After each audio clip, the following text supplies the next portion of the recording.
大家好，欢迎观看读书片刻。我把儿媳孙女接来城里的那天，儿子带着秘书旅游回来，高铁站里被我逮了个正着。儿子死死地把秘书护在身后。我不会回去跟那个土原肥乡巴佬过日子的，要过你们跟他过。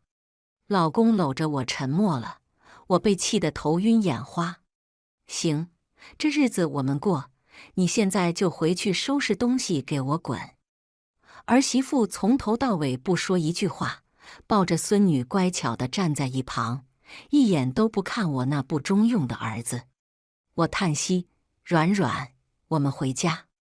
把阮馨和孩子带上车，沈冲带着秘书来拉车门，我把车门上了锁。沈冲急了，妈，我们还没上车。我板着脸，你不是说不回去吗？那就别回去了，待会儿我让人把你的东西打包寄给你。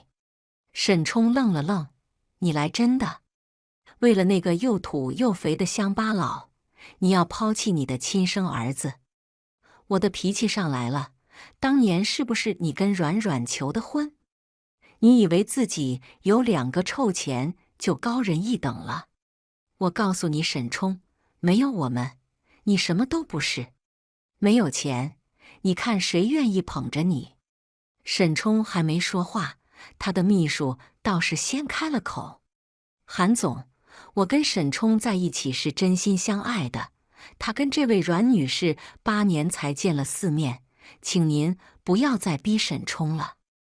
我眼神凌厉看过去，你现在是用什么身份跟我说话？秘书怯生生地说，我就是太喜欢沈冲了，所以才……话还没说完，沈冲又把人护在身后，像是护犊子一样。妈，我们是真爱，你要是逼我回去跟这个胖女人在一起，我宁愿死在外面。我气得浑身直发抖。好，我等着。老公，我们走。老公启动车子，我看着后视镜里把秘书搂在怀里安慰的儿子，顿时感到透心凉。我不禁怀疑，当年让阮馨留在老家的决定是不是错了？10年前我看准了商机，一心想要来城里闯荡一番。老公沈伯峰拗不过我，决定陪我一起。但那个时候，沈伯峰的父母年迈，还管理着一个大农场，没人照顾我也不放心。这是往后拖了2年，谁知2年后，沈冲牵着隔壁牧场老板的闺女来跟我说要娶她。这婚事没有任何悬念，门当户对，再好不过了。沈冲和阮馨结婚后，阮馨主动提出留在老家照顾沈冲的爷爷奶奶，让我们放心去外面闯荡，还鼓励沈冲多出去走走。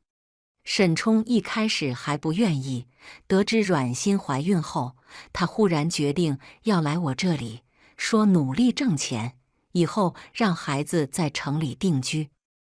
我和沈伯峰当然开心，毕竟谁不愿意看到儿子上进呢？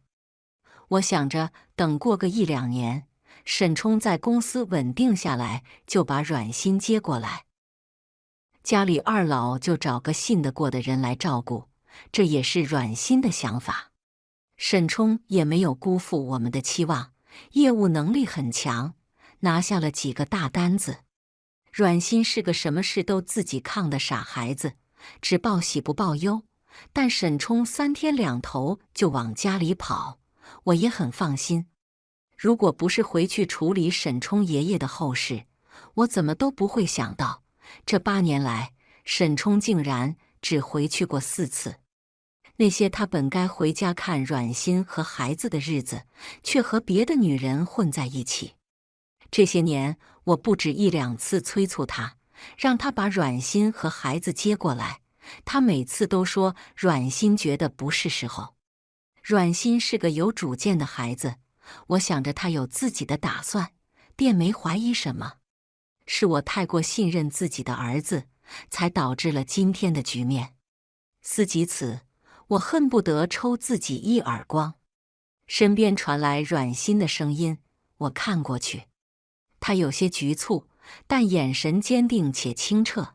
妈，沈冲既然不爱我了，那我跟他离婚吧。看着他饱受风霜的脸，我心疼的不行。你放心，妈不会让你受委屈的。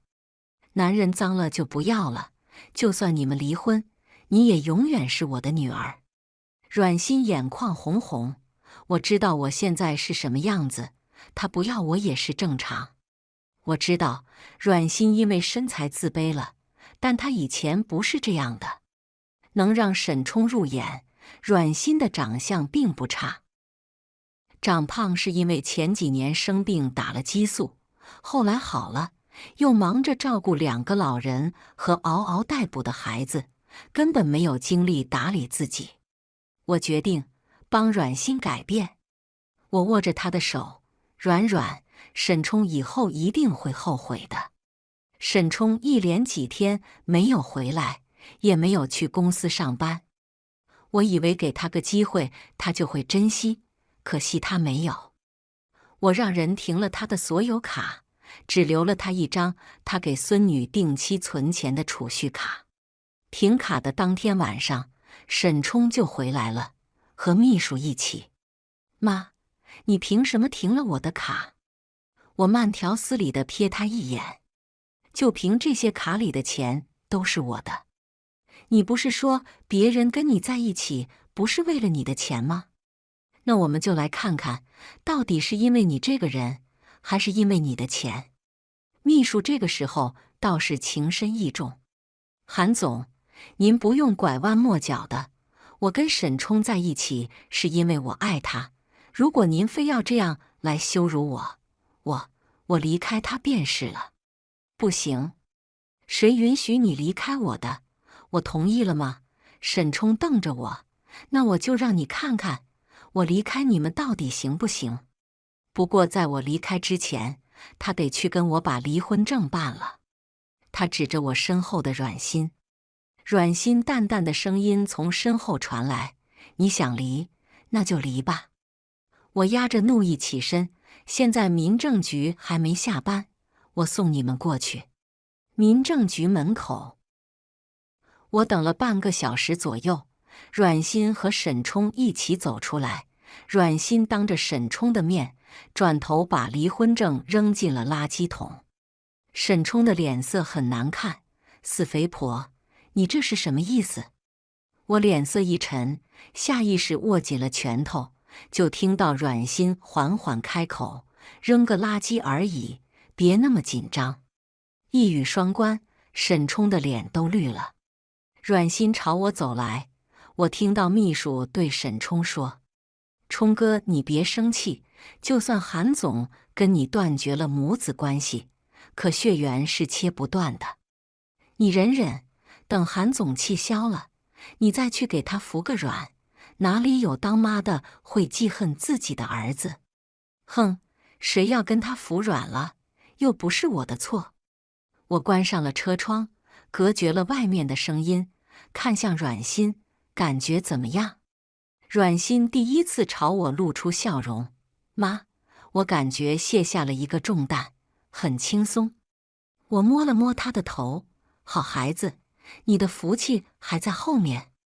看着她那张养了几天就白净光滑了不少的脸蛋，我笑了。等她的身体好点，我就找营养师和健身教练来帮她。沈冲，那我们就来看看，到底谁会跟谁服软？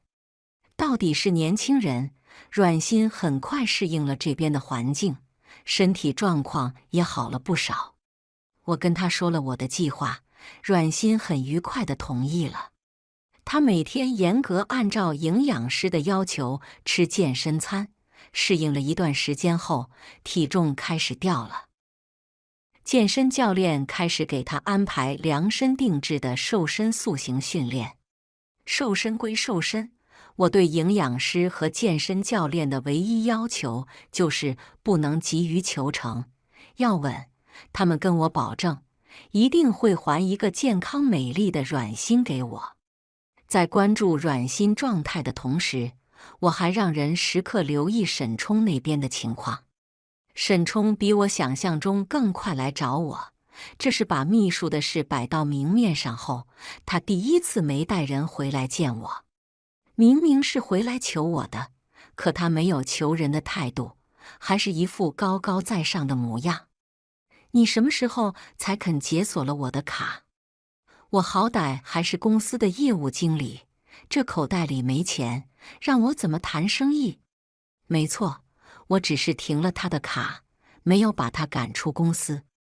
我慢条斯理的品茶，需要钱谈生意，你的工资完全够了。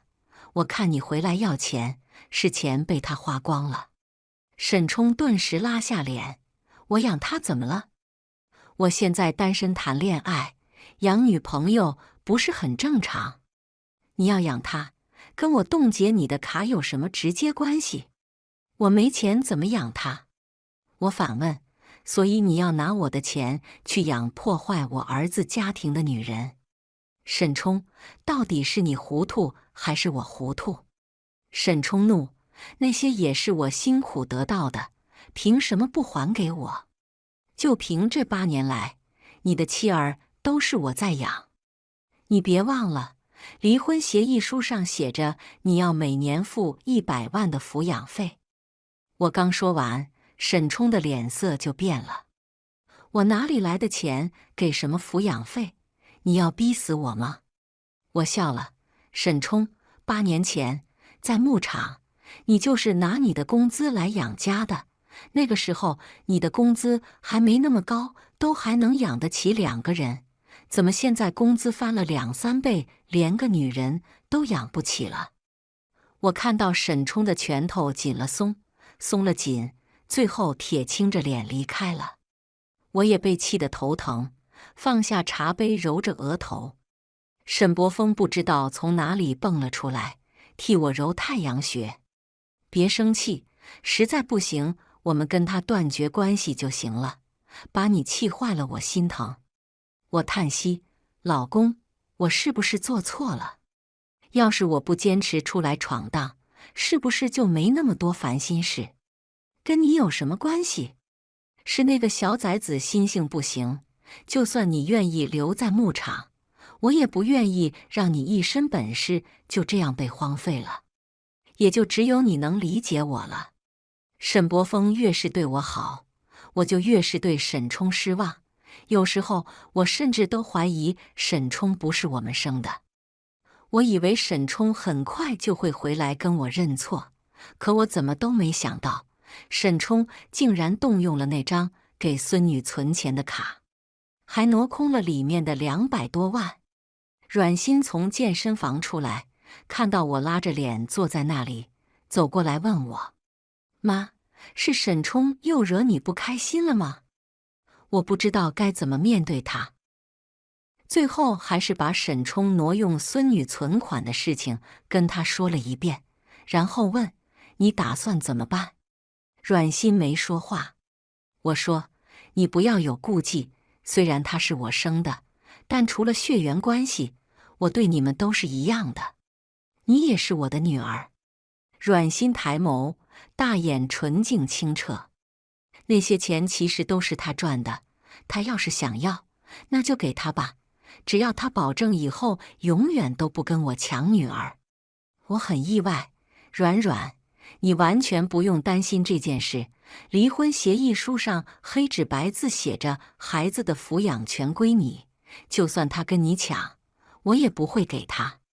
俗话说得好，有后妈就一定有后爸，我怎么可能让自己的孙女受这个委屈？阮欣笑了，妈，我不是这个意思。沈冲不是想跟你们证明，即使没了你们，他也能行吗？那就给他一个机会。你的意思是，其实沈冲是有一定的能力的，但他这个人心高气傲，没有恒心，耳根子特别软。如果那位秘书是个好的，沈冲也许能成功，但如果不是，沈冲会越走越歪。我一怔，随即也笑了，那就看他的造化了。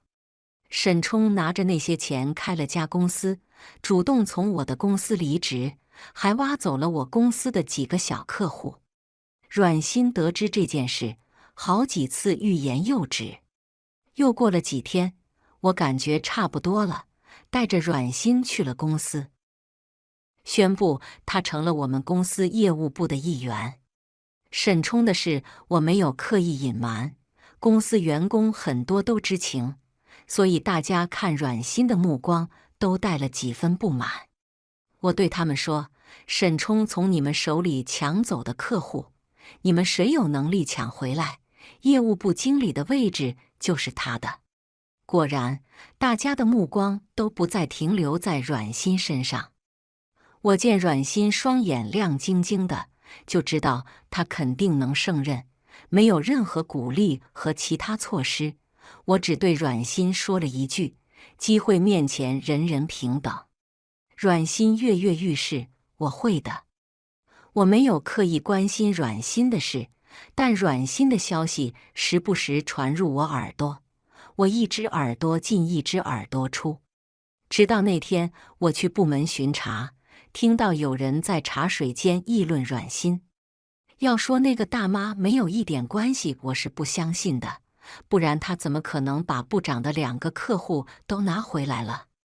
谁说不是呢？虽然她长成这样，但谁让她是老板的前儿媳呢？客户多少都会给她一点面子吧。算了算了，我们还是赶紧去想办法把客户拉回来吧，不然不好交差。我缓了好一会儿，终于知道他们口中的大妈说的是阮欣。一股无名的火涌上心间，我的脸色越来越沉。阮欣已经很努力了，肉眼可见的瘦了一大圈，可跟那些没有生过孩子的苗条少女还是有很大的区别。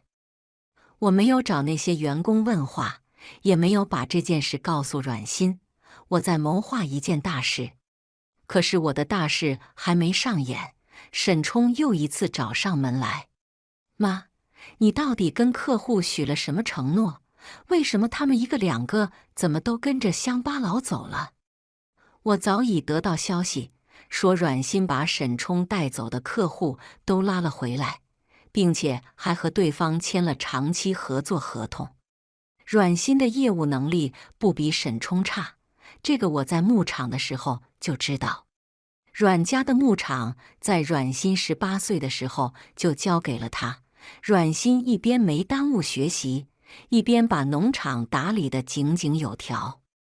在这些年里，阮欣打理了2个农场，也从来没有出现过岔子，我一直看在眼里，可惜沈冲没看到。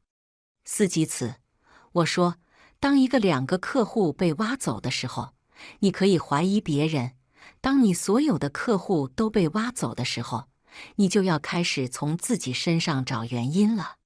沈冲的脸拉得跟驴一样。妈，我还喊你一声妈，你怎么能放任外人来欺负我？我在外面吃得开，你脸上也有光，可你为什么不阻止那个乡巴佬抢我的客户？他一口一个乡巴佬，我就是脾气再好也忍不住了。手里有2个钱，握着几个人脉，就忘了自己的出身了。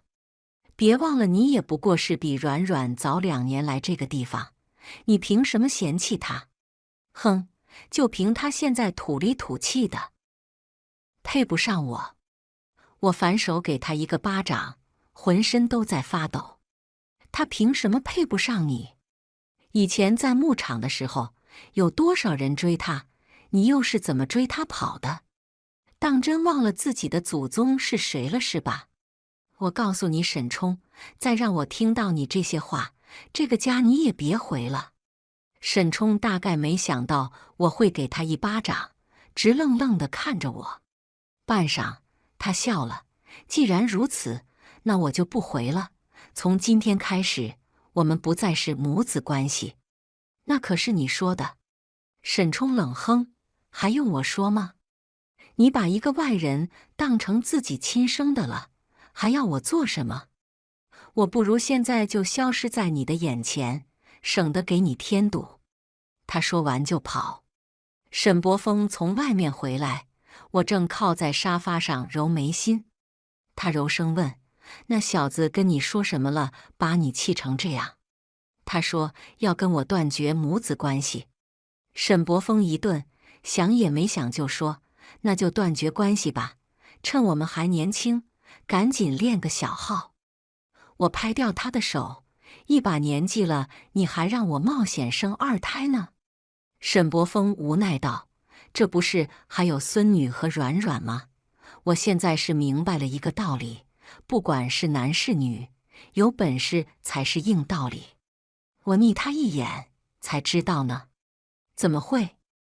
我那是早就知道自己有几斤几两，所以退居二线，帮你解决后顾之忧。那小子的事就让我处理吧，你继续忙你的。我满脑子都是我要办的那件大事，所以放心地把事情交给了沈伯峰。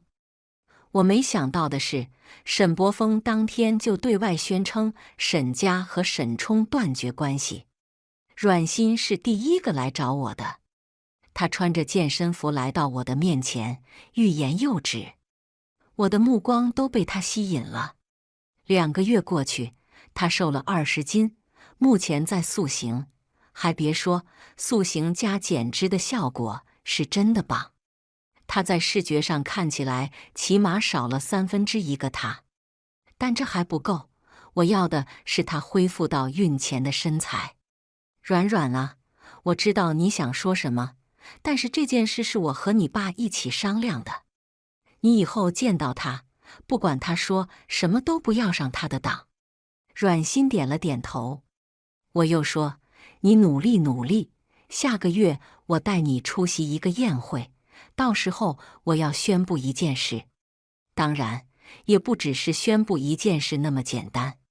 沈冲回去后，第2天就开始了抢客户的战略，用极低的利润来跟我公司打价格战，试图把客户再抢过去。我把阮欣喊过来，问他有什么想法。阮欣波澜不惊，董事长要是相信我的话，那就交给我吧，我会把客户一个都不少的留下来。我挑了挑眉，没问他具体要怎么做。行，那就交给你了。不是我对阮欣过于自信，是因为我太了解沈冲了，他干不过阮欣。阮欣这几天都在外面跑业务，市区距离别墅有点远，阮欣提出搬到市中心的家里，我同意了。那个家是我给沈冲和阮欣准备的学区房，一直没用上，现在阮欣需要，我把钥匙给了他。然而第2天，我就接到沈冲的电话，他在电话里质问我，为什么要把他家的钥匙给一个外人。我挂断电话，喊上沈伯峰出门。沈伯峰一路上只叹气，都断绝关系了，你就当没有这个儿子，不搭理他就是，气坏了自己怎么办？我睨他一眼，就是因为断绝了关系，所以才不能便宜了他。到了小区，我跟沈伯峰刚走到门口，就听到秘书的声音从里面传来：“你也不照照镜子看看自己，不是掉了几斤肉就能挽回前夫的。我也不打击你，你走吧，别让事情闹得太难看了。”我跟沈伯峰对视一眼，就要冲进去，沈伯峰拉住我的手，示意我再听听。然后我就听到阮欣不急不缓地说：“这位女士，你弄错了，这里是我家。你这女主人的姿态摆错了地方，我给你10分钟收拾东西，否则报警处理。”沈冲的怒吼声传来：“你倒是去报警啊！我看看警察是帮你还是帮我。”阮欣，你死了这条心吧，不是掉了几斤肉就能改变你骨子里的乡巴佬气息，我不会跟你复合的。我忍不住了，挣脱沈伯峰的手冲进去。沈冲，你很神气啊，好歹夫妻一场，你要用这么恶毒的话来伤软软。沈冲高傲地扬起下巴，我还有更难听的，这已经算对他客气了。我暴怒，指着门吼道：“给我滚，麻溜的滚！”沈冲难以置信地看着我：“这里是我家，你让我滚？”我冷笑：“你家？你要不要再看看房产证上写的是谁的名字？”当然是。不知道想到什么，沈冲突然冲进去把房产证拿出来，整个人都不好了。为什么上面只有他的名字？当然是因为这个房子是我送给软软的。沈冲，你是不是忘了，买这个房子的时候，是你提出只写软软的名字，说你的就是他的。秘书气得离开了，沈冲愤怒地等着阮馨。你满意了？阮馨依旧是淡淡的模样。如果你也能离开，我会更满意。沈冲握紧了拳头。这个房子买的时候是300万，我把钱给你，你现在就跟我去办理过户手续。我又怒了，被阮馨拦住。他说300万不够，装修花了50万，这笔钱是我拿的。沈冲不愿意，装修是用的我们婚内财产，就连这个房子也是。你要是不愿意，我回去向法院重新申请分配财产。我气得两眼一黑。这就是我养的儿子啊，他怎么能这么无耻？阮馨勾唇，装修是我爸妈替我做的，钱也是他们给的。你这些年给我的钱已经被你挪用了。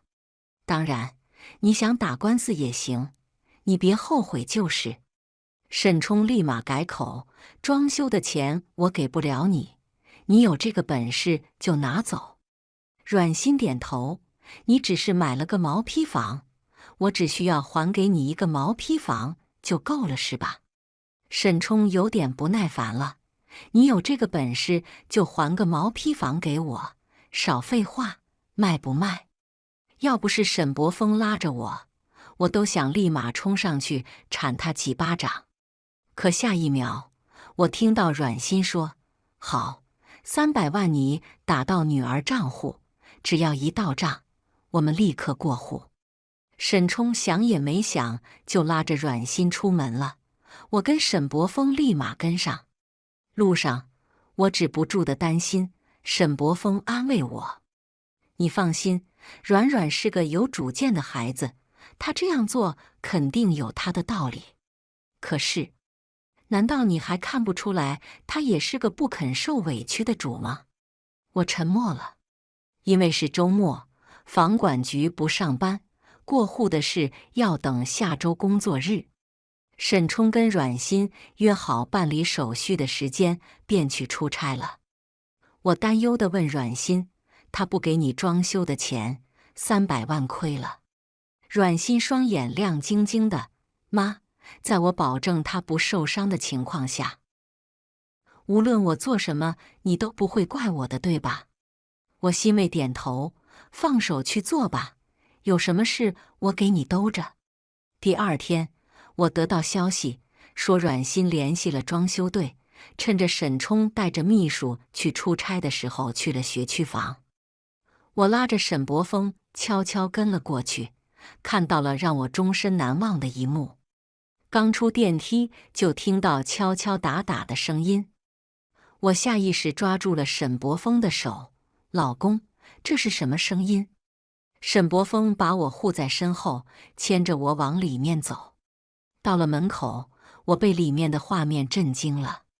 装修工人正热火朝天地在搬东西，阮馨则在一旁指挥着他们把电器搬到一边。等到电器家具都整理好了，阮馨对他们说了：可以开始了。然而我就看到了让我这辈子都难以平复的画面。装修工有的在敲地板砖，有的在砸柜子，还有的在把墙上的乳胶漆给一层层刮下来，场面好不热闹。我目瞪口呆的时候，阮馨发现了我。她先是一愣，但也仅仅是愣了愣，绕过我们走到电梯口，不一会儿就领了几个人进来。她指着那些崭新的家具说：这些家具都是新的，发票我有，全部按照原价7折处理。这些家具都是挑的最好的，原价买进来，7折处理怎么看都不划算，所以那几个人根本就没考虑，看中哪个抢哪个。阮欣就站在楼道口收款，眉头都不带皱一下。等到家里的家具被搬空，装修也被拆得差不多了，阮欣看着那些拆不了的水电，陷入了沉思。半晌，他拿着斧头把自来水管砍了，电线也给剪了。做完这一切，他才走到我面前，微微一笑：“爸妈，我们忙完了，走吧。”回到家，我还是不敢相信阮欣会做这种事，把睡着的沈伯峰给拉了起来。“老公，你说我是不是看错人了？阮欣他真是我的偶像啊！”沈伯峰被我弄得哭笑不得，要不是他跟你合得来，你也不会认他做干女儿。要是换做我遇到这种事，我不可能做到阮欣这个地步，他太果断了。也就我那蠢儿子不知道珍惜这样的贤内助。我忽然迫不及待地想知道沈冲的反应。沈冲出差终于回来了。那天我一早就拉着沈伯峰出门，可等我们到了房管局，沈冲和阮欣已经在办理手续了。我想了想，决定跟着沈冲，看看沈冲知道自己的家早就不是原来那个样子后的反应。沈冲从房管局出来后，和他那秘书都满面春光，据说是签下了一个大单子。他跟阮欣办理了过户手续，就去庆祝了，到了晚上才回来。也难怪沈冲开心，毕竟他手里的资源已经被阮欣抢得没剩多少了。我跟沈伯峰不远不近地跟着他们，一次次凡是自己的教育方式。秘书挂在他的身上，一口一个老公，喊得沈冲心花怒放。老公，你说这次要是完成了任务，我们回来就结婚的，你看。结？天一亮我们就去民政局。秘书突然惊呼出声，糟了，我忘了今天房租到期，还没交房租呢。老公，你快送我回去，我要去交房租。还交什么房租？走，老公带你去把行李收拾过来，这房子我们不租了。秘书有些迟疑，可是我们还没领证呢，要是韩总知道我这样搬过来，他会不开心吧？这有什么？这是我家，他还能从我家把你赶走不成？那好吧。我站在绿化带后面，脸拉得老长老长的。沈伯峰安慰道：“反正我们跟他已经断绝了关系，你再为他生气就有点说不过去了。我们现在回家还是……”我前一秒还在咬牙切齿，后一秒就笑了。不，我要留在这里继续看戏。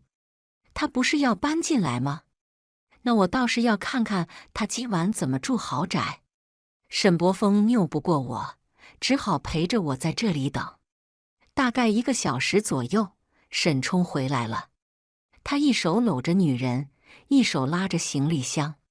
他们一进电梯，我就拉着沈伯峰跟着进了另一部电梯。到了楼层，我们才出电梯，就听到家里传来尖叫声，以及沈冲暴怒的声音：“谁？到底是谁他妈做的？”秘书哭了，这是怎么回事？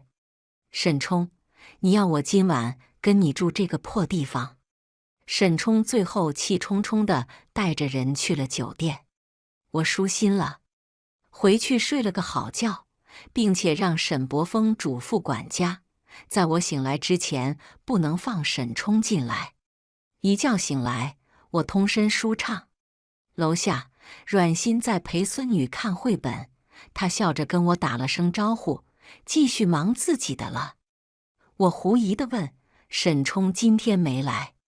阮欣说：“在外面等1个上午了，爸没让他进来。多亏我有个好老公，才能睡个好觉。收拾了心情，我给沈伯峰发了个信息，不到1分钟，沈冲就从外面冲了进来。他一路飙到阮欣的面前：“是不是你干的？阮欣，你怎么这么恶毒？”他的声音很大，把孙女吓得扑进了阮欣的怀里，愣愣地看着眼前的男人，弱弱地喊了句：“爸爸。”沈冲看向孙女，眼底有些犹豫，但并没有回应孙女。我火冒三丈，又怕吓到孙女，跟阮欣对了个眼神。阮欣让孙女跟保姆阿姨去后院玩。待孩子走远了，阮欣站起来，方才脸上的温柔早已被冷漠取代。他好歹身上流着你的血，你就不能给自己积点德？沈冲，别给我扯别的。我家里的装修是不是你拆的？我告诉你阮欣，我有证据证明是你弄的，你就不怕我去警察局告你？不是你让我自己把装修拿走的吗？我凭本事把装修带走了，你这是反悔了吗？沈冲脸色微变。我要是知道你用这种办法，我可以把钱给你。阮欣淡淡瞥他，来不及了。阮欣的态度气得沈冲脸都绿了。你不怕我报警吗？可以，说不定我还能追回部分婚内财产，毕竟我们离婚的时候还没有进行财产分割，并且你是过错方。沈冲沉默了。我慢悠悠地打开那天的录音。沈冲，这可是你说的，他要是有本事就还个毛坯房给你，我这儿有录音作证的。沈冲狠狠地瞪我，我才是你儿子，他呢，撑死不过是你的前儿媳妇，你要这样对我？你是不是忘了，我们早就断绝母子关系的，有法律文书作证。而且阮阮现在是我的干女儿。沈冲气得眼圈都红了，他握紧了拳头。好好，真有你们的，你们给我等着。沈冲这次离开后没再来找过我们，不过我们不联系，不代表没人把他的消息送上门来。据说沈冲的秘书和他闹了几天，后来不知道怎么的又和好了，两人在公司对面租了一个公寓，房子这边也在装修。沈冲这些天没命的喝酒应酬，倒是拿下了2个大单子，这让他扬眉吐气了一番。但是好景不长，跟沈冲合作的工厂倒闭了。巧的是，那个工厂也跟阮欣合作了，因为不能准时交货且交不起违约金，老板把工厂低价卖给了阮欣，连夜卷款跑路了。沈冲所有的单子都和这个工厂合作，这会儿只能到处找合作的工厂，同时也要求工厂能在短时间内交货。找了一圈下来，沈冲发现还是原来的工厂适合，但目前这个工厂的新任接班人是阮欣。沈冲拉不下脸来找阮欣，可是时间越来越紧迫，他没别的选择。而这个时候，我特意为阮欣准备的酒会也如期举行。我让人给沈冲发了张的请柬，看他会怎么选择。沈冲领着秘书到宴会厅的时候，我正带着阮欣在人群中应酬。走投无路的时候，求人就该有求人的态度，沈冲明显知道这点。他走到我们面前，语气还算客气：“阮欣呢？”我一愣，看向我身边的阮欣，大概是察觉到我的目光，沈冲顺着我的目光看过去，顿时震惊地瞪大了眼睛。半晌，他才找回自己的声音：“你是阮欣？”再看秘书，他明显也被惊到了，一双眼睛妒火中烧。我再打量阮欣一番，笑了：“怎么？才1个月不见就不认识了？”面前的阮欣一袭修身长裙，长裙是我请了设计师为她量身定制的，每一个设计的恰到好处的地方都藏了小心思。她刚从牧场来的时候，没有腰腹可言，耸肩驼背，素面朝天的。可现在她站得笔直，她身高跟沈冲差不多，这会儿穿上高跟鞋，整个人看起来比沈冲还要高几分。她腰背挺直，慵懒又不失挺拔，适当的妆容给她本就不差的五官加分不少。这个形象是沈冲从来没有见过的。阮馨的底子不差，嫁给沈冲的时候可是我们牧场一枝花，赛过周边牧场的所有姑娘。要不是沈冲舔着脸追她，阮馨能轮得到她？过了很久很久，沈冲才从震惊中回过神来，看阮馨的目光晦暗不明。阮馨，我有话跟你说。工作上的事就在这里说吧，正好韩总也在。阮馨客客气气的。沈冲不悦皱眉，却又不好发作。阮馨，我要跟你谈合作，10天内我要一批货，价格我多出市场价的10%，别的要求没有，只要能按时交货。阮馨一副公事公办的态度。抱歉，工厂的单子已经排到明年年底了，我们不接受赶工。沈冲沉了脸，可在看到阮馨那张精致的脸的时候，他到底还是放软了声音：你要怎样才能跟我合作？阮馨缓缓开口：女儿学校有个亲子活动，3天2夜，你要是真心想合作，等亲子活动结束就签合同。秘书瞪大了眼：我不允许。沈冲看都没看他一眼，对阮馨说：好，你把时间地点发给我，一言为定。一言为定。我看着秘书一路淬了毒的眼神，搂着沈伯峰笑得欢快。沈冲跟阮馨带着孙女去参加亲子活动，我也没闲着，把那个女人盯得紧紧的，让她没有时间去找沈冲。第4天，沈冲回来了。我发现他看阮馨的眼神都不一样了，看来是他的心境发生了改变。也是，沈冲又不是没喜欢过阮馨，当年阮馨可是他捧在手心里的宝。在牧场的那些年，沈冲都不愿意让阮馨干家务。到底是繁花迷人眼，纸醉迷金的生活蒙蔽了他的真心，让他越来越浮躁，以至于忘了初心。孙女要留沈冲在家住，阮馨答应了，我自然没意见。可是没想到，秘书大半夜找上门来，哭喊着要见沈冲。我才知道，沈冲这几天都没接他的电话，真是有意思。我让人把沈冲喊了起来，并且把秘书领到一个绝好的位置等沈冲。然后秘书就看到沈冲穿着浴袍和阮馨一前一后的从同一个房间走出来。其实那间房是我留给沈冲和阮馨的，但是孙女喜欢，阮馨便让给了孙女，自己搬到了另外一个房间。他们在同一个房间，也是因为孙女想要爸爸妈妈哄她入睡。像阮馨这样清醒的人，他又怎么可能重蹈覆辙？秘书疯了，沈冲，你对得起我，对得起我肚子里的孩子吗？沈冲愣住了，你说什么？我怀孕了。我给你打了好几天的电话，你都不接，你是不是不想要这个孩子？沈冲拧着眉，不知道在想什么。他不过迟疑片刻，秘书就冲了过去，那我去打掉好了，反正他爸爸也不要他了。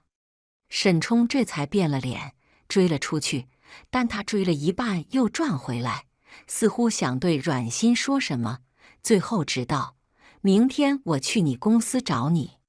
人走后，我问阮馨：你就这样看着他们离开？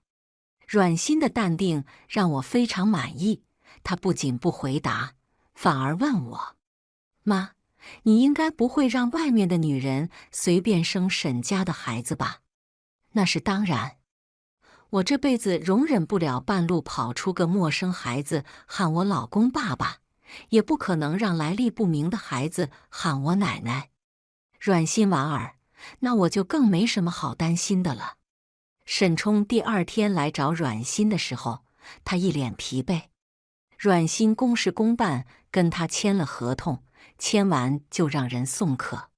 沈冲欲言又止，最后他道：“对不起。”阮心只是回了他一个笑容，便让他离开了。阮心和沈冲没再联系，这件事我是知道的，但是沈冲却三天两头往家里跑，因为是孙女打电话说想他了。他往这边跑的次数多了，自然就会出问题。有感情基础的人，只要稍微一起做点以前一起做的事，就很容易让人怀念从前。我猜沈冲已经开始怀念在牧场的日子。当然，那位秘书也不是个好惹的主。这天我们正吃饭，秘书打了电话过来，说他马上就要上手术台。沈冲放下筷子就要走，我喊住他：“我跟软软陪你一起去吧。”沈冲看了眼阮心，默认了。我们一起来到医院。秘书已经在手术室门口等着了。看到沈冲那一刻，他的神色明显松了几分，但是在看到我们的时候，他又浑身绷了起来。沈冲，你怎样把他们也带过来了？他嘴巴一撇，眼泪就掉了下来。是他们不允许我生你的孩子，对吗？我就知道，以我的身份怎么能配得上？沈冲脸色难看。你胡说什么呢？别在这里丢人现眼了，先回去再说。秘书不乐意，回哪儿？回去之后呢？沈冲的面色越来越难看了。你在闹什么？秘书愣住，半晌，他扑到沈冲的怀里。对不起，沈冲，我就是太害怕失去你了。对不起，我以后不会再这样逼你了。回家。我想回家，你带我回家好不好？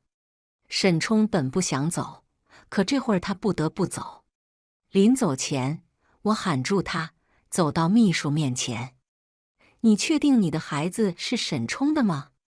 秘书面色发白：“韩总，我知道你不喜欢我，可是这种事情怎么能拿来开玩笑？”我点了点头，看向沈冲：“都听到了。”没问题的话，我们就先离开了。沈冲不明所以，不过他没有追问。我偷偷看了眼秘书的脸色，比刚才还要白。回家的路上，我问阮心：“你知道刚才我为什么要带你一起去吗？”阮心摇头。我握着她的手：“软软，沈冲跟我断绝了关系，但他也是我孙女的爸爸。我怎么可能容忍来历不明的人来跟他抢爸爸？”阮心似懂非懂地看着我，我笑了，等着吧，纸包不住火。沈冲跟阮心工厂的合作如火如荼地进行中，沈冲怕再次遇到那样的事，索性搬到了工厂，跟工人同吃同住。如此一来，秘书闹得更厉害了。只不过这一次，沈冲也长了脑子，不管他怎么闹，也没有回家。沈冲如期交货给客户的那一天，我交了一叠资料给他。秘书早就结婚了，跟沈冲不过是因为他的钱。他蠢就蠢在招惹沈冲之前没仔细了解我，否则也不会支持沈冲跟我断绝关系。我收集了所有的证据，摆在沈冲的面前，有录音，有照片，还有她私下底勾结她丈夫，害得她没办法交货的事。是的，那个跑路的工厂老板就是秘书的合法丈夫。沈冲一句话都没说，盯着那些照片出神。我语重心长地对他说：“不是所有的女人都愿意陪你吃苦，但是愿意在你一无所有的时候陪你的女人，一定不会做背叛你的事，除非你伤透了她的心。我走后，沈冲离开了，脚步有些乱。我猜他有可能是去找阮欣。后来我听说他亲手把那个跑路的老板送进了监狱，以诈骗的罪名关了进去，而他的秘书也没能幸免。被关进去的时候，秘书还苦苦求饶，可沈冲说什么都不为所动。秘书索性不装了，嘲讽道：“沈冲，你一个抛妻弃子的人，还想要别人对你付出真心吗？你今天可以抛弃糟糠之妻，明天一样可以抛弃别的女人。就你这种心高气傲的男人，这辈子都别想再得到别人的真心对待。”沈冲来找我了，他沉默了很久很久，才开口：“对不起，你跟我说这些也没用，你去找阮阮，要是他愿意重新接受你，我就跟你恢复母子关系。”沈冲犹豫了，最后他还是去找阮欣了。意料之中，阮欣没有答应。不过从那天开始，他就频繁地出现在阮欣的面前，用看女儿的借口来阮欣面前刷存在感。可见识过天空的辽阔，鸿鹄又怎会再看上燕雀？沈冲注定后悔一辈子。